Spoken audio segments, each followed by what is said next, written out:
final design of this, I mean, things are going to keep and be able to better, specifically that pond, because that was a little bit tricky. So we'll have some better answers as we go. But we're going to have to be involved with DNR and perhaps FEMA along the way with the approval of all the work. So it's subject to change based on how they want to see things modeled. That we did preliminary engineering work to get a good idea of construction costs for what we need to apply for the grant. So it's not 100% design. We're probably 55-60%. We just need to button up the details after we get the grant. And there's a lot more to it as well. For example, we're going to have to move some infrastructure there at Chico. We do have, or modify, definitely. I mean, Jeff is not here, but the mayor's asked me down on the playground at the school why the sanitary sewer manhole is that high above the ground. I said, well, it's because the water gets that high. We don't want it to go to the treatment plant. So along that low area over on TCOM, we do have sanitary sewer over there that we will, at the very least, need to modify manholes on to, so when we do pump that water, it doesn't get to the top and go to the treatment plant. If not, relocate to the high side of the bank. It was something that's going to have to be done, from what Jeff said, not too far down the road in the future anyway. He thought the line was it was an older line and it's in bad shape, so he thought he might just go ahead and shift it.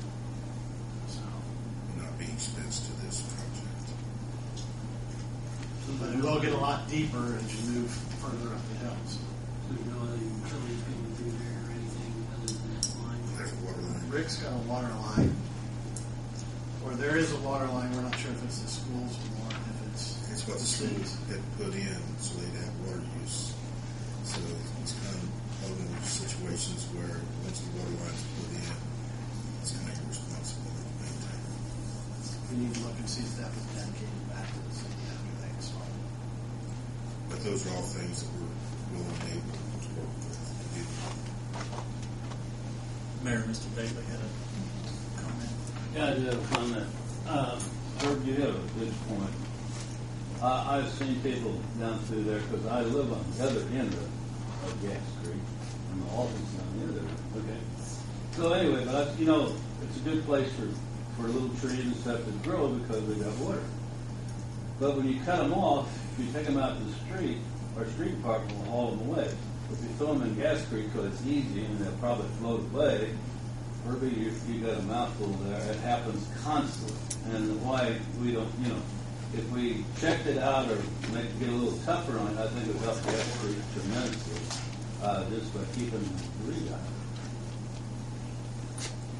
Yeah, I agree, Dave, and I think if we did make a conscious effort to clean it up, then I think people would think twice before filling it up again. Right now, throw it in, hope it floats away. It's easy to throw it in the creek, it'll wash away. Yeah, I mean, I get stuff that ends up in my yard from probably a mile upstream somewhere every spring, and I have to go down and clean that up. Like you said, take it out, and the street department will take it away. But I think I'd love to see that as I don't think we do this as part of this, but I think we should think about it while we're looking at it. I think the street department's went down through and cleaned that out too a couple times. Part of the way, haven't you, Mark? Gas Creek. Gas Creek, street department's cleaned some of that out. As far We as work on it sometimes in the summer months when we get an opportunity. We've cleaned out an area along Kessler. We've worked on an area kind of back behind Mary Lane and 5th Street, kind of behind the old bakery in there. We've done some work down south of the railroad tracks. I mean, we do what we can with it. We actually don't have a storm easement or anything there, so we have to kind of deal with property owners to get cooperation to let us in there.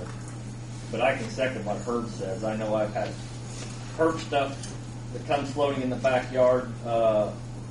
Your neighbor to the east, we picked up a lot of stuff because of that small, undersized culvert there at Stewart Street. There's a lot of things that are backed up in your property, her property, and I think it's the Helmet parcel to the east of you. But no, I've tried every spring, to go out there and clean it up, and it's been a little easier every spring just because I'm doing that. So if that was all along the route, I mean, I think that would help, certainly help the water flow, and I think it would help a lot of problems we have with it. As far as the grade process, money-wise, is all we're looking at the 70-some thousand? Yes, 73,000. Unless something unforeseen. Right. Well, bids may come back a little different than, you know, what we were anticipating. I mean, Jessica talked to contractors 3 weeks ago on what it costs to, you know, dig out a yard of dirt. Gas has probably jumped 30 cents since then. So, you know, those are things that are unknowns, and you know, we're trying to put a contingency in there, but you know, we'll put it out for bid once we get the design done, and you know, this could end up being like the next topic that we're going to discuss, where you know, it's a little short, or we have to cut something out. How much contingency will you look at, Gary? We're looking at about an 8% contingency. We don't, I mean, we're in a pretty rural setting where we want to put these. There's not a lot of utilities. There's not a lot of unforeseens that we're aware of. We are aware of the two utilities that we've already talked to those department heads about moving those. So, you know. Do you know how much was spent up to date on engineering and appraisals and archaeological?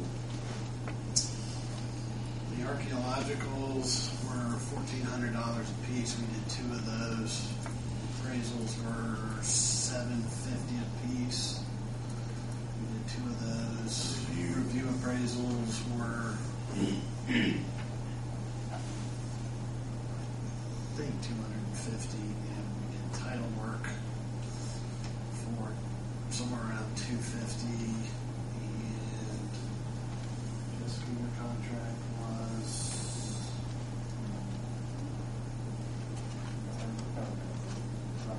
I think $60,000 for this first phase.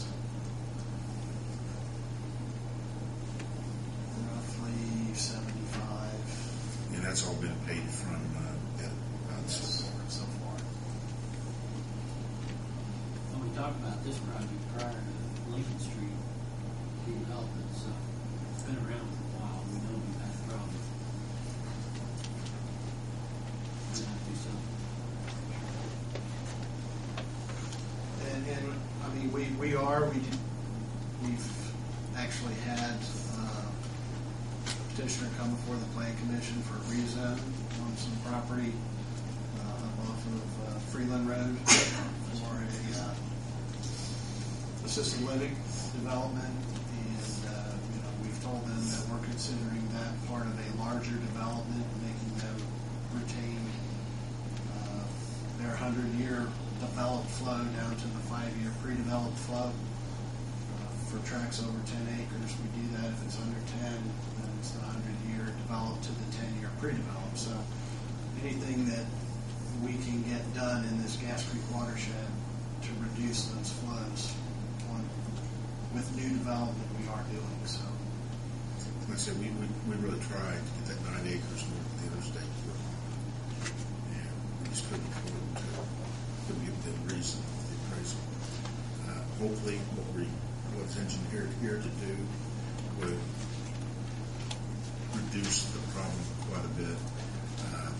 There's nothing to say some time down the road that maybe a person may decide to set up a reasonable price.